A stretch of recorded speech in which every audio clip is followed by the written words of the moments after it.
तुम्हारा शहर हूँ, मेरा इतिहास तुम्हारी धरोहर। सजाओ इसे, सहेजो बराबर, इसे सजाओगे तुम्हारा इतिहास कहेगा, कभी उजड़ा हुआ कभी बसेरा दिखेगा। मैं जिंदा था, जिंदा हूँ, जिंदा रहूंगा, तुम्हारा शहर हूँ। जनपद गोरखपुर राप्ती, रोहनी, घाघरा, आमी और कुआनों की आंचल में बसा एक धार्मिक, सामाजिक, सांस्कृतिक, शैक्षणिक एवं व्यापारिक केंद्र है। जनपद गोरखपुर में किसी समय काफी लंबा चौड़ा भूभाग समाहित था, परंतु कालांतर में यह महाजनपद अनेकों जनपदों में विभाजित हो गया। सन 1801 में इस परिक्षेत्र को अवध के नवाब ने ईस्ट इंडिया कंपनी को स्थानांतरित किया। उस समय इसकी उत्तरी सीमा में बुटवल तक, पूर्वी सीमा बिहार राज्य की सीमा से, दक्षिण में जौनपुर, फैजाबाद तथा पश्चिमी सीमा गोंडा व बहराइच से मिलती थी। 1946 में इसका विभाजन हुआ, गोरखपुर व जनपद देवरिया के रूप में। सन 1989 में एक बार फिर गोरखपुर को विभाजित कर महाराजगंज जनपद बनाया गया। आजाद ख्याली का ये शहर गोरखपुर, गोरखपुरिया मिजाज, चेतना पर पान कचरते लोग और जमकर बतरस। छोटी दुकानों से ब्रांड बन चुके गणेश और चौधरी का लंच और बाहर खड़ी गाड़ियों का जाम भी शुमार है गोरखपुरियों की शान में। भाई, बुढ़ऊ चाचा की बर्फी के बगैर जिक्र कहाँ संभव है इस शहर का। बालापार के छोले की दुकान तो अब बस पिकनिक स्पॉट बन गया है। लग्जरी गाड़ियों के काफिले भी रुक जाते हैं वहाँ। कन्हई के समोसे और बालूशाही का नाम लेते ही मुंह में पानी भर जाता है। इंदिरा बाल बिहार मतलब गोरखपुरियों का चटकारा कहें तो आश्चर्य नहीं होगा। अजी, गोरखपुर के दिल में बसा सिटी मॉल नई पीढ़ी को बरबस अपनी ओर खींच लेता है, जैसे कोई कॉलेज कॉरिडोर हो। गोरखपुर का राजनीतिक तापमान समझना हो तो रुख कर लें गांधी प्रतिमा की ओर। गोरखपुरियों को नींद से जगाया करते हैं कुछ लोग तख्तियों पर लिखे नारों से। गंगा जमुनी तहजीब भी खूब रास आती है गोरखपुरियों को। एक तरफ अनादिकाल से बाबा गोरखनाथ की धूनी रम रही है, दूसरी ओर सूफी संत रोशन शाह की दरगाह इमामबाड़ा में भी एक धूनी अनवरत रम रही है। हिंदू, मुस्लिम, सिख, ईसाई, बौद्ध और सिंधी सभी का एक ही अंदाज है गोरखपुरिया। जिंदा शहर और जिंदा मिसाल। इन सब के बीच आइए जरा अपनी विरासत, अपनी धरोहर और अपनी संस्कृति को भी जानने का एक प्रयास करें गोरखपुर दर्शन के माध्यम से। महातपस्वी व सिद्ध हठ योगी नाथ संप्रदाय के गुरु गोरखनाथ की तपोभूमि गोरक्ष नगरी धर्मपीठ की महत्ता को अंगीकार कर गोरखपुर का नामकरण भी हुआ। मकर संक्रांति का खिचड़ी मेला पूरे विश्व में अनूठा है। प्रसाद स्वरूप खिचड़ी चढ़ाने व प्रसाद स्वरूप खिचड़ी पाने की आद्य परंपरा अमीरी गरीबी की खाई को पाटती है। नेपाली राजशाही के दौर में यहाँ पहली खिचड़ी नेपाल नरेश की ओर से चढ़ाई जाती थी।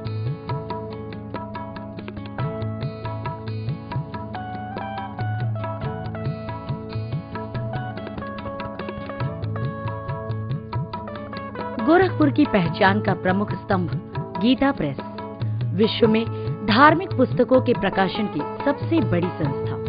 गीता प्रेस की स्थापना 1923 में हुई। ब्रह्मलीन जयदयाल गोयंदका व इनके सहयोगी घनश्याम दास जालान ने की। भारत सरकार द्वारा इनकी स्मृति में डाक टिकट भी जारी किया गया। राजस्थान के रतनगढ़ में जन्मे हनुमान प्रसाद पोद्दार भाई जी ने रामायण, महाभारत, पुराण तथा उपनिषद का हिंदी में रूपांतरण कर प्रकाशन किया। इस कार्य की सराहना महात्मा गांधी ने भी की। इनके नाम पर गोरखपुर में कैंसर हॉस्पिटल भी है। प्राकृतिक चिकित्सा का पूर्वांचल में इकलौता केंद्र। इसकी स्थापना विठल दास मोदी ने राष्ट्रपिता महात्मा गांधी की प्रेरणा से वर्ष 1940 में की थी। आरोग्य मंदिर में मिट्टी, धूप, पानी व हवा से इलाज किया जाता है। मासिक पत्रिका आरोग्य का प्रकाशन वर्ष 1947 से किया जा रहा है।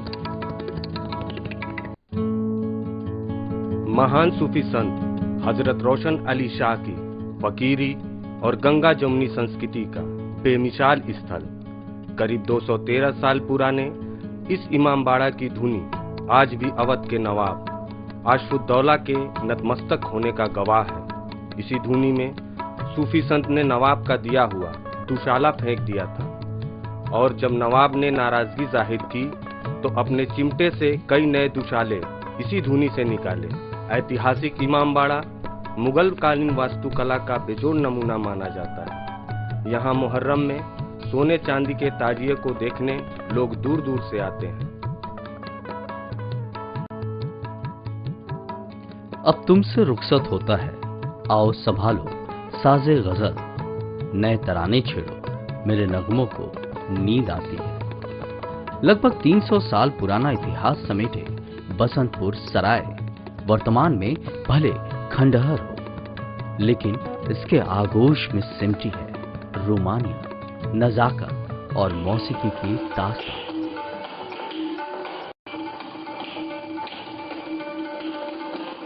मुगल काल में ये जगह दिलफेक आशिकों को तबले की थाप व पाजेब की झनकार से रिझाती थी। सराय का जादू ऐसा कि शाम की पहली पहर के साथ हाथ में गजरे लिए रंगीन मिजाज लोग ख्वाबगाही करने चले आते थे।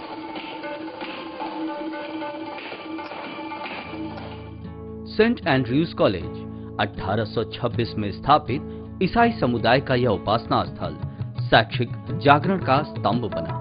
इसके शैक्षिक जागरण के उद्देश्य को देख तत्कालीन गवर्नर लॉर्ड विलियम बेंटिक ने 1500 एकड़ की जमीन आवंटित की।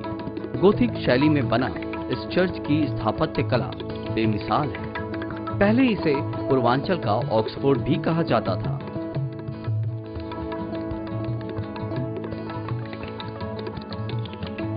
पूर्व में मोती जेल या पुराना जेल खाना, वर्तमान में डोम खाना। माना जाता है कि इसका निर्माण औरंगजेब के चकलेदार ने सन 1860 के आसपास फौजियों के रहने के लिए कराया था। बाद में इसका प्रयोग सरकारी कैद खाने के तौर पर किया जाने लगा।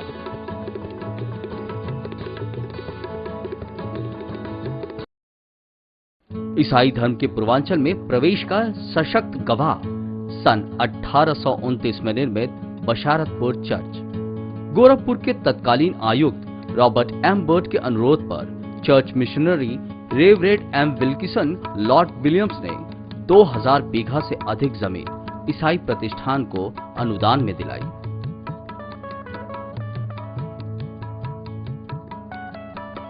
हिंदू जमींदारों के ठहरने के उद्देश्य से सन 1839 में कलेक्टर रीड साहब ने जब शहर के रईसों एवं व्यापारियों के समक्ष इसके निर्माण का प्रस्ताव रखा तो कुछ ही दिनों में 7,693 रुपया, 9 आना और 7 पाई चंदा एकत्र हो गया और इसी पैसे से ही धर्मशाला का निर्माण हुआ।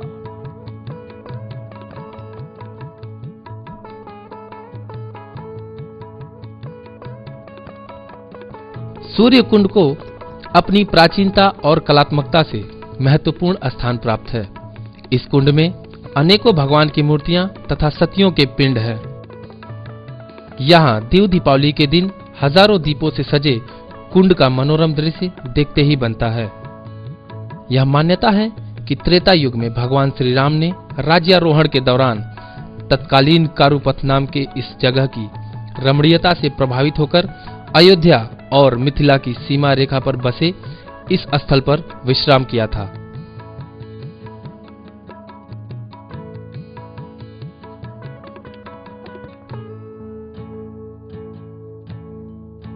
आजादी के पूर्व जब व्यापार का साधन जलमार्ग हुआ करता था, उस समय गोलाघाट प्रमुख व्यापारिक केंद्र था। वहां से करीब 2 किलोमीटर दूर गोपालपुर स्टेट के विसरा गांव में राघवेंद्र सरकार का अति प्राचीन मंदिर है। ऐसा मानना है कि भगवान श्री राम ने यहाँ विश्राम किया था, जिसके कारण इस ग्राम का नाम विसरा पड़ा। दक्षिण शैली में बना यह मंदिर स्थापत्य कला का बेहतरीन नमूना है। खंडहर में तब्दील होता यह मंदिर आज भी अपनी ऐतिहासिकता को प्रमाणित करता है। चौरी चौरा कांड भारतीय आजादी के इतिहास का अभिन्न अंग है। अंग्रेजी हुकूमत व नीतियों के विरोध में 4 फरवरी 1922 को चौरी चौरा थाने का शांतिपूर्ण घेराव कर रहे सत्याग्रहियों पर पुलिस ने गोलियां दाग दी। 26 सत्याग्रही मारे गए। आक्रोशित जनसमूह ने थाने को भी आग के हवाले कर दिया। 21 जवान व 1 दरोगा इस घटना में मारे गए। ये घटना चौरी चौरा कांड के नाम से आज भी स्वर्णाक्षरों में अंकित है। यहाँ का शहीद स्मारक आजादी के रणबांकुरों की याद दिलाता है। अंग्रेजों का खजाना लूटने वाले काकोरी कांड के नायक पंडित राम प्रसाद बिस्मिल की शहादत का जीवित साक्ष्य अंग्रेजों के जमाने के इस जेल परिसर में आजादी के दस्तावेज समाये हैं। 19 दिसंबर 1927 को पंडित बिस्मिल को इसी जेल में फांसी दी गई थी। जेल परिसर में स्थित उनका स्मारक देश प्रेम के जज्बे को बुलंद करता है। आजादी की लड़ाई में अग्रणी भूमिका निभाते हुए Narharpur state, Gopalpur state, Unwal state ने खुद को आजादी की लड़ाई में झोंक दिया। शक्ति की अधिष्ठात्री मां दुर्गा के अनन्य उपासक बंधु सिंह ने इस अंचल में अंग्रेजों के खिलाफ गुरिल्ला युद्ध का सूत्रपात किया था। अंग्रेज उनके नाम से ही कांपते थे। 12 अगस्त 1857 को उन्हें फांसी के फंदे पर लटका दिया गया। किंवदंती है कि बंधु सिंह को फांसी पर लटकाए जाने के दौरान हर बार फंदा टूट जा रहा था। आखिर में उन्होंने अपने आराध्य से खुद को मुक्त करने की आराधना की।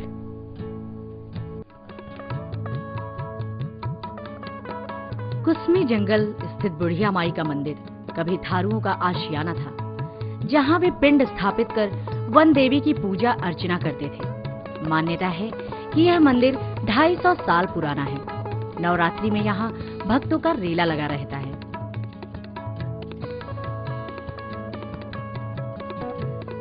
तरकुलहा देवी के मंदिर का इतिहास स्वतंत्रता संग्राम का गवाह है। 1857 के विद्रोह में बंधु सिंह ने भी ब्रिटिश हुकूमत के खिलाफ अपनी जंग छेड़ जिला कलेक्टर को मारकर अपनी हुकूमत चलाने लगे। इस संग्राम से अंग्रेजी हुकूमत बौखला गई। काफी मशक्कत के बाद अंग्रेजों ने उन्हें गिरफ्तार कर फांसी पर लटका दिया। नवरात्रि में गोलघर काली मंदिर की छटा ही निराली होती है। एक मान्यता के अनुसार कभी जंगल रहे इस क्षेत्र में छोटे शेर पर सवार 2 फीट ऊंची काली मंदिर की मूर्ति स्थापित थी। यात्री यहाँ विश्राम करने को रुकते। लगभग 50 वर्ष पूर्व सेठ जंगी लाल ने एक मनौती मांगी, जो पूरी हो गई। इसके पश्चात उन्होंने यहाँ मंदिर का निर्माण करवाया। पूर्वांचल में उच्च शिक्षा के महामंदिर का गौरव प्राप्त पंडित दीनदयाल उपाध्याय गोरखपुर विश्वविद्यालय, जिसकी नींव 1 सितंबर 1957 को रखी गई, तब से अनवरत नित्य नई ऊंचाइयों की ओर अग्रसर है। विश्वविद्यालय के भौतिक विज्ञान विभाग में स्थापित फ्रैंको पेंडुलम अपने आप में अनूठा है। वर्ष 1962 में स्थापित इंजीनियरिंग कॉलेज 50 वर्षों के सफर में मदन मोहन मालवीय इंजीनियरिंग कॉलेज से कई प्रतिभाएं निकली, जिनका देश दुनिया की प्रगति में बड़ा योगदान है। आज यह मदन मोहन मालवीय तकनीकी विश्वविद्यालय के रूप में गोरखपुर की शान बढ़ा रहा है। बाबा राघव दास मेडिकल कॉलेज पूर्वांचल का एकमात्र मेडिकल कॉलेज है जो वर्षों से क्षेत्रवासियों के लिए जीवनदायिनी बना हुआ है। एयरफोर्स गोरखपुर में स्थित टेट्रा स्कूल देश का ऐसा स्कूल जहां जगुआर के संबंध में पायलटों, अभियंताओं तकनीशियनों को प्रशिक्षण दिया जाता है। गोरखपुर में कई अन्य स्थापित शिक्षा के केंद्र हैं जिन्होंने देश को कई प्रोफेशनल्स दिए हैं। राष्ट्रीय एवं अंतर्राष्ट्रीय स्तर पर खेल जगत में भी गोरखपुर का सराहनीय योगदान रहा है। इसका जीता जागता गवाह क्षेत्रीय क्रीड़ांगन, वीर बहादुर सिंह स्पोर्ट्स कॉलेज, पक्की बाग अखाड़ा एवं रेलवे स्टेडियम है। सैयद मोदी, दिवाकर राम, वर्षा राफेल, एसएम अली सईद, नरेंद्र मानी, पन्नेलाल, रामाश्रय यादव, तालुकदार यादव आदि अनेकों खिलाड़ियों ने गोरखपुर का नाम रोशन किया है।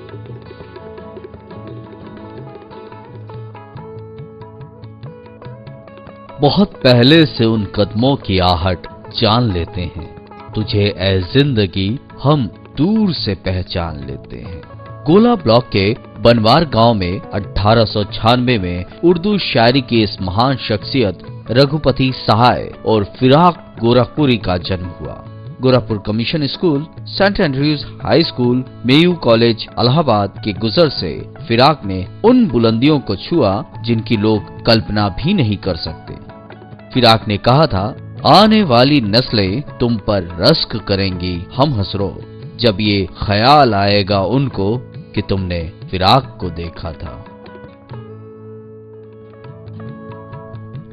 गोरखपुर का राउत पाठशाला, जहां कभी हाथ में बस्ता लिए महान कथा शिल्पी प्रेमचंद पढ़ा करते थे। काफी साल बाद प्रेमचंद नॉर्मल स्कूल में शिक्षक बने। बाद में डिप्टी इंस्पेक्टर ऑफ स्कूल बनकर आए और नॉर्मल स्कूल में रुके। नमक का दरोगा के नायक पांडे, बूढ़ी का की ईदगाह, इन्हीं गलियों से निकलकर कथा शिल्पी के उपन्यास के अमर पात्र बने।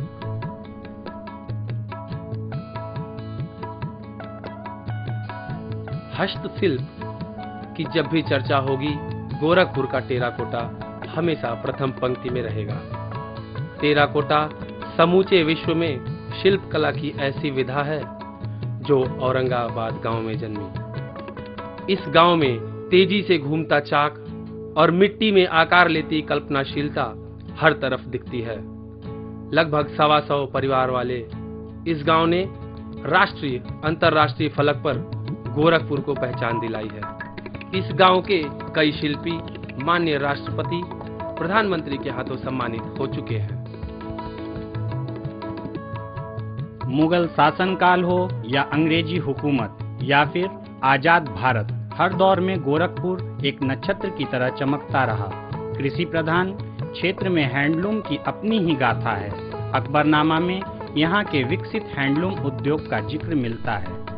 यहाँ के हैंडलूम से बने चादर, तौलिए, गिलाफ आदि देश में ही नहीं विदेशों में भी विख्यात हैं। कभी यहाँ 17,000 हैंडलूम केंद्र थे, किंतु वर्तमान में 1,000 से भी कम रह गए हैं।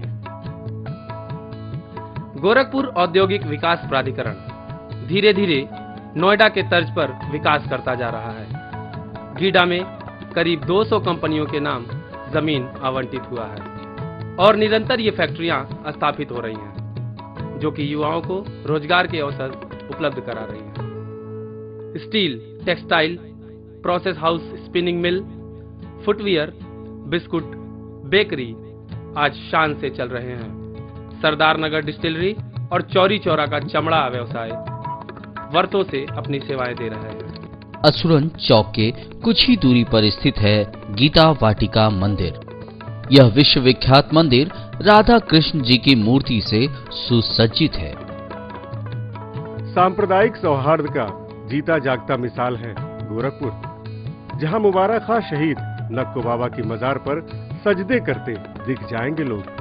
वही मानसरोवर, हनुमानगढ़ी, विश्वकर्मा मंदिर, शनिदेव मंदिर की घंटियों से गुंजायमान होता है ये शहर।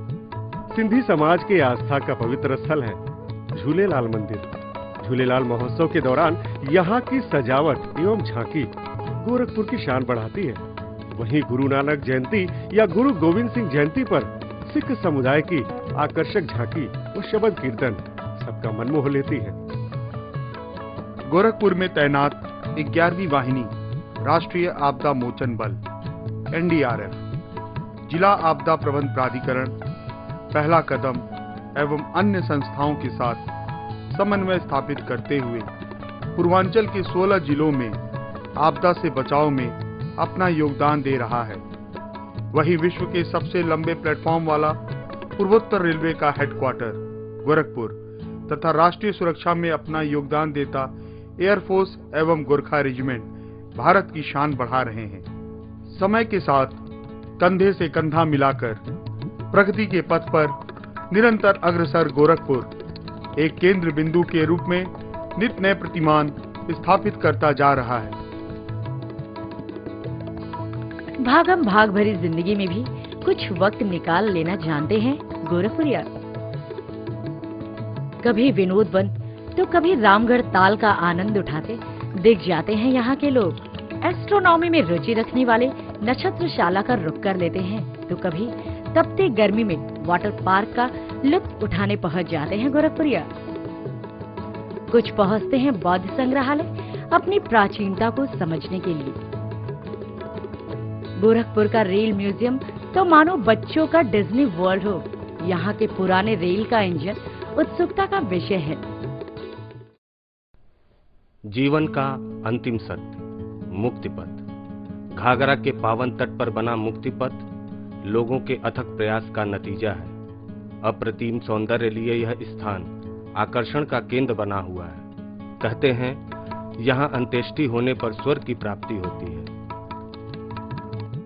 गोरखपुरियों ने भी अब कचरा निस्तारण में अपनी भागीदारी देनी शुरू कर दी है और गोरखपुर को स्वच्छ बनाने का बीड़ा उठा लिया है। जाम, जाम और जाम गोरखपुरियों की बड़ी समस्या है। इससे निजात का इंतजार है गोरखपुरियों को। इंसेफेलाइटिस से जूझते पूर्वांचल के लोगों को बेसब्री से इंतजार है एम्स का, चिड़ियाघर का, वन्य जीवों से रूबरू होने का। गोरखपुर दर्शन गोरखपुर को सहेजने का एक छोटा सा प्रयास है, पहला कदम की ओर से।